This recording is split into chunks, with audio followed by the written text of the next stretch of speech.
Hello everybody, it's Jamie and welcome back to a long overdue video. Now today we're back with the series War Heroes in White hospital ships. And the hospital ship of today will be the AHS Centaur. And like always, we'll go over the specifics of the ship first. The Centaur measured 96.2 meters long, 14.7 meters wide, and had a draft of 6.6 meters, and measured 3.222 gross registered tons. She was built by the Scott Shipbuilding and Engineering Company, and was built for the Blue Funnel Line in 1924, and could run a top speed of 14 knots. Thanks to her single 6-cylinder diesel engine. The Centaur entered service in 1924 as a mix between a passenger general cargo and a livestock carrier. She entered service for the Singapore to Fremantle route, and her peacetime career would go by without mishap. When World War II broke out, the Centaur and other British merchant vessels were placed under the control of the British Admiralty. But Centaur was later fitted with defense equipment and was allowed to continue operations as a cargo ship. In November 1941, the Centaur rescued German survivors from the conflict between the auxiliary cruiser Cormoran and HMAS Sydney. A near year after this, Centaur was placed on Australia's east coast and was used to transport material to New Guinea. But this would be for a short time, as just under 4 months later the ship was handed over to the Australian military to be converted into a hospital transport ship, and the ship was fitted for service in maritime Southeast Asia. Like any hospital ship, the Centaur was fitted with all equipment needed for about 252 casualties. Centaur was completed by March, and she was put to a trial, transporting wounded from Moresby to Brisbane. After completing her trial, Voyage Centaur was commissioned on March 12 and departed from Sydney bound for Cairns. At around 4:00 hours, Centaur was spotted and torpedoed by a Japanese submarine, later identified as I-177. The torpedo struck the port side near an oil tank, which resulted in a near immediate explosion, which killed dozens. The ship took on water rapidly, which resulted in a heavy list to port and capsizing in just around 3 minutes after the initial torpedo attack at 4.18 hours. Despite the rapid sinking, 2 boats broke off from their davits, and a number of life rafts as well.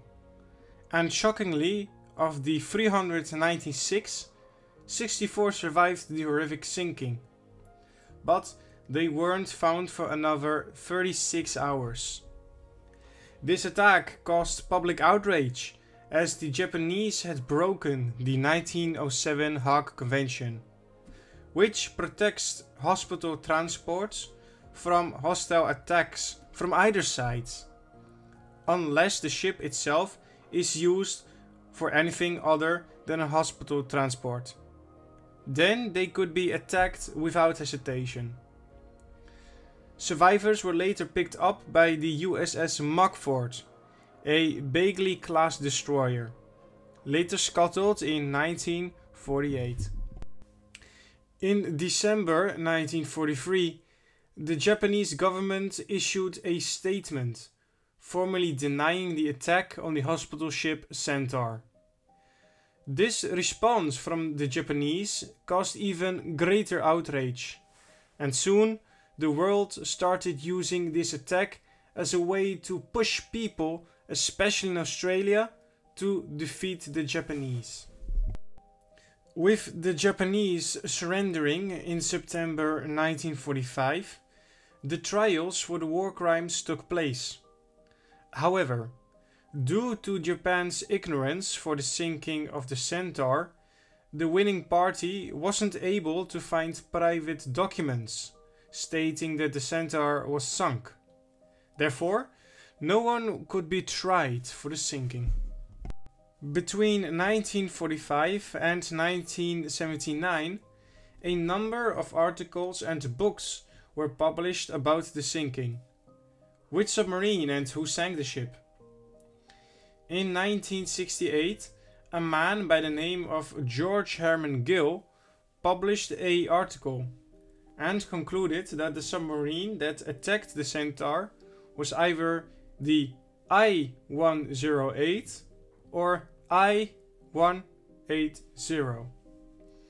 However, in 1972, a German military historian, Jürgen Rohr, claimed that the I-177 was responsible for the sinking, based on a Japanese report shown to him by Japanese Rear Admiral, and I'm gonna butcher the name so I'm sorry, Kaneyoshi Sakamoto, and also stated that there were no reports of the crew of I-177 knowing that the ship was a hospital transport.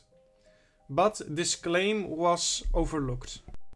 Commander Hajime Nakagawa, who was the commander for the I-177, was tried for in 1948 and sentenced to 6 years in prison. Not for the sinking of the Centaur, but for gunning down survivors from the British chivalry, from who Nakagawa sank. Despite the new allegations in 1978, with the release of the stated report, Hajime Nakagawa refused to speak about the sinking of the Centaur, due to insufficient evidence. Nakagawa wasn't retrialed for the sinking of the Centaur, and he would die in 1991. Centaur's wreckage wasn't discovered for another 18 years, when on December the 20th, 2009, Centaur was found again. So Commander Nakagawa never actually commented on the sinking of the Centaur. So there are many theories out there, but I decided to leave them out of this video because otherwise the video would have been too long in my opinion. So I hope you understand my decision. However, there is something I would like to add.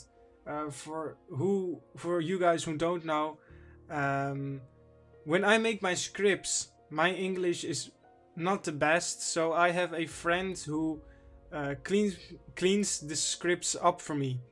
Some of you might know him, Skybedz. He has recently surpassed a new milestone, so well done, buddy. I'm very happy for you, and I very much value our friendship. So he left a note. Skybedz himself, he is from Japan and he wanted to say something. So I will read the note to you and let's read it. So he says, "Hello, I am Skybedz, the one who has been helping my friend here for a long time now. And after looking deeper into the history of the Centaur and realizing that the Japanese government hasn't apologized for the attack on the ship, I want to apologize for the attack, even though I have had nothing to do with the attack, and I am unaware of any relation to the sinking. The actions of the war is something that we can't ignore, and I am ashamed that we have attacked a ship that should have been protected.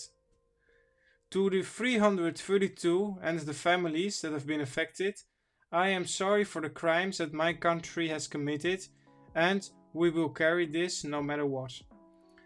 So that is the note that he wanted to share with you guys. So I hope you enjoyed this video. I certainly loved making it, and I think that this sinking of this hospital ship is one of the most mysterious and disastrous ones out there. So I hope you enjoyed this video too. If you have, please leave a like, and I quickly want to thank all the new subscribers who have subscribed. That really means a lot. We are now trying to reach the 800 subs, and we are very close. If you have any comments on this video or any thoughts, please leave them in the description down below.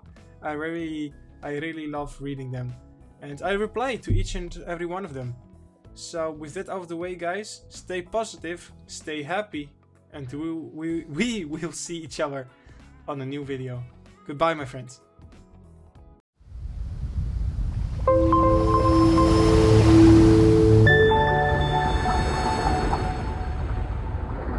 Follow Old Shipping Lines on social media. Thanks for watching.